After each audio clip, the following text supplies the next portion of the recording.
Joining us over the phone is Ahmed Badr, a tourism expert. Good evening to you, sir. Good evening to you and to all the audience, and thank you very much. Thank you for joining us. Before deciphering, I know this may not be necessarily something of your expertise, but before deciphering the Rosetta Stone and understanding what the information on it meant, how much information did we actually have when it came to the Egyptian history? Was this a significant turning point in learning Egyptology? Well, for hundreds of years, the Egyptian civilization was a big mystery to everybody. So simply no one understood what these symbols are for. They thought it's just drawings.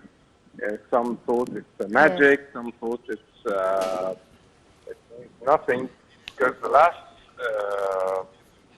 recorded history from using writing hieroglyphics was almost around the year 340 AD. So that way, Champollion proceeded to how. Yeah.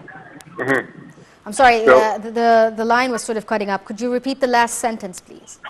Okay, well, I mean, the last recorded history of using hieroglyphics was almost around the year 340. So, and then it took another almost 1,500 years to know what exactly our symbols mean. Discovered its writing for the ancient Egyptian language. Hieroglyphics, it's like a font. It's not the language itself. It's just written. So from that day on, that marked the birth of a new science, Egyptology, which the science of Egypt, the science of Egyptian history. And of course, we know the Egyptian history is, and the Egyptian civilization is, until now, we haven't discovered even 50% of its mysteries and technology and their the science that they discovered. Yes. Which brings me to the next idea, sir. I mean, it's been 200 years since it has been deciphered, the Rosetta Stone. Are there still elements of the hieroglyphics that we don't understand today? Still, there are some theories about,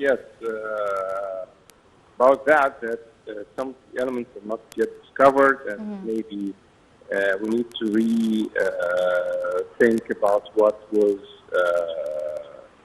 said from the time of Champollion till today, because he might did something wrong.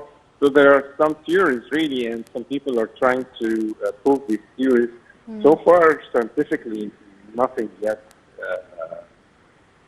was approved or strong enough to change what we have right now. Still, with the discoveries that are being made every day, Egypt still, we have a lot still to discover all around Egypt, from Alexandria all the way down to Abu Simbel. So with all these discoveries, might someday we have new discoveries that will add something to our knowledge or change something in our knowledge. Because simply, if you look around us, so many things of the things that we are using today in all aspects of life were Egyptian inventions, starting from the mirror to the bathrooms. The Egyptians had bathrooms in their homes when the world was just, just using the nature for that. So even they did surgeries, they did surgeries in the brains. And the ancient Egyptians were quite amazing. Yeah, exactly. So there are so many things still yet to discover. Do you think, sir, that with the activations that the ministry is creating right now to shed more light on the importance and the history of ancient Egypt, like the most recent, which is celebrating 200 years since Rosetta, does this actually help the average person to understand the Egyptian history more? And I'm not just talking about tourists, but also locals. It seems that many of the younger generation may not know enough about ancient Egyptian history. Of course, yes. People now, especially, well, all around Egypt, Egyptian history is being taught as part of the Egyptian of the Yes. world, human Yes. history. So that's why we see most of the people coming to Egypt.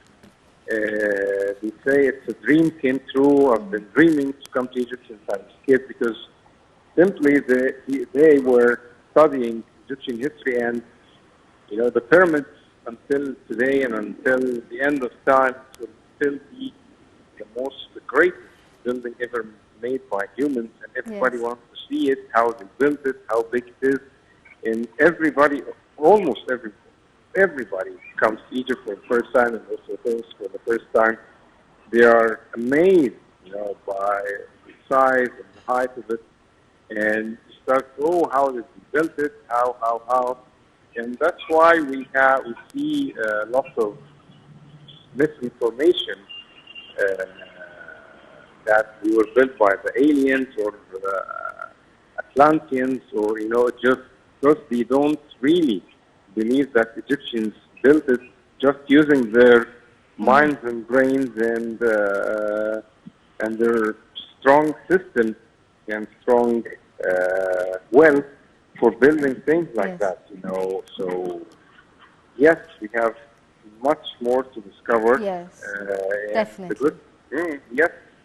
Well, my final question for you, sir. I know we are celebrating this amazing achievement, but unfortunately, the stone that we have here is just a replica. The original Rosetta Stone currently resides in the British Museum, and the Egyptian government has long asked to reappropriate the artifact itself. Do you think that this is something that is possible, that Europe return our stolen artifacts? Well, this is our right. We should return them all, not just the Rosetta Stone, but also Nefertiti head and all our stolen artifacts from all over the world.